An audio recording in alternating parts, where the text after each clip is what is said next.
So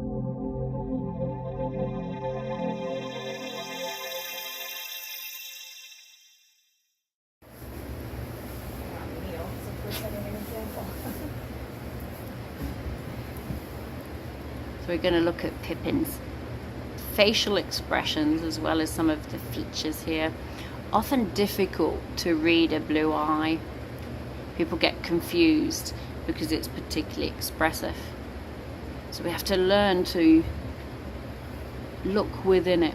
What's normal? You know, and his baseline will be different because he does carry a degree of concern and worry, but we're looking for a softness within that eye. Does he blink? Does he keep the eye open? Is it soft? Is it leery, wary? So he's kind of reaching a long, long way here. So it's a tad more leery. Here he's showing you brown eye. And you can see the difference.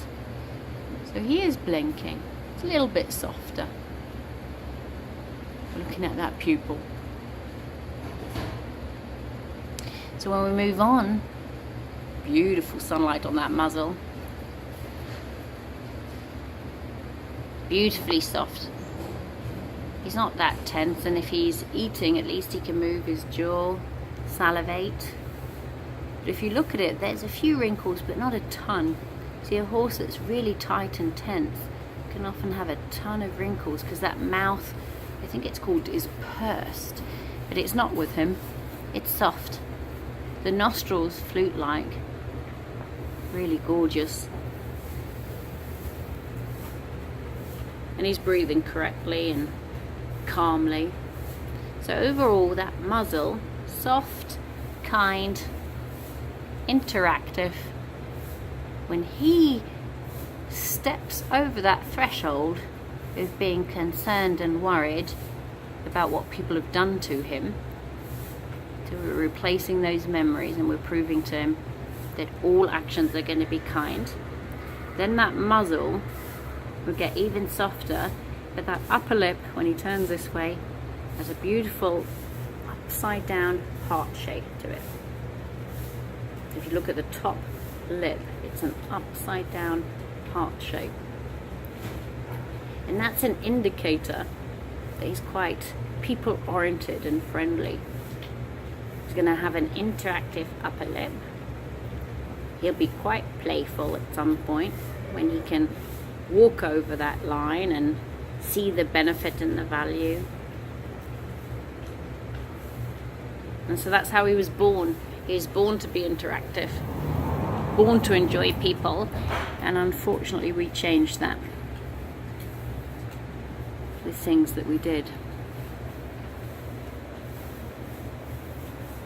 See, at this time we're sharing space. It's a ritual that horses have when they eat together, much like people actually, depending on the culture. Italians like to eat late and have different, different things, I can't remember, multiple things. Yeah, but you know, we have things on the menu and you have different courses, that's the word, different courses. So it's all about the social part. Well, this is the social part too, where Sarah's not asking anything. We're sharing that space. We're not looking to train per se. Remember, everything's training, but we're not training where we're saying, could we touch you? Could we do this? The bowl's there. He can choose to come or go. And the day he chooses to literally be with her and stay with her, where she can move and stand up and sit down and touch his face and share breath, that's the day that you know we love each other. And he's accepting her. I know, we've got a beautiful... So there, I want to just say, is a bit more relaxed here. A little bit more relaxed. And he's going to go in and out, of course. And he's going to go to a safety zone and come back. And he's going to lick and chew. So as you've been observing all of this, on the front, we pay attention to the way those calyx are, also known as swirls. And his is quite significant. His swirl is a little bit elongated. So when you see it in between the eyes, if you're wondering what that means, it's the way the hair falls. His is longer, not just a circle. Oh, he's looking right now. It's a bit longer. And in my experience, that's shown me horses who find it difficult with people who lack clarity. So they require extreme clarity.